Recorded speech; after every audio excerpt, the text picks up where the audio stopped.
Welcome back. Now before we get into using the editor, you want to know about some basics in creating content using WordPress. Now for continual news and updates, you're more likely to use the post interface.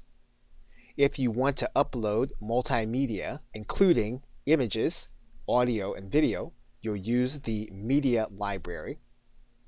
In order to create more permanent content, you're likely to use the Pages interface. Now the Pages interface is very similar to the Post interface.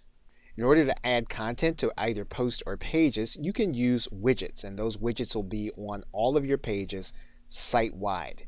And in order to control the look of your website, you'll use the Theme interface. In order to control the functionality, you'll use the Plugins interface. You can install various third-party customizations that will change the way you can use your site. To control your settings site-wide, you'll use the Settings area.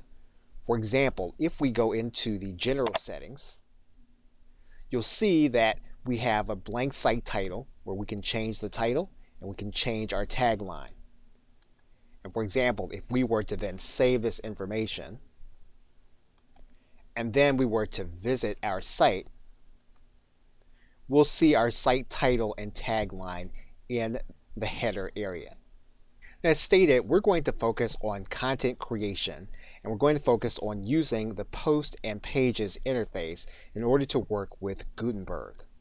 Now, if you're already a WordPress user, you may want to upgrade to WordPress 5.0 or above so that you can use Gutenberg. However, before you do that, you need to back up your WordPress installation, and that is what we will do in the next video. Okay, so with that, thanks, and I will see you in the next video.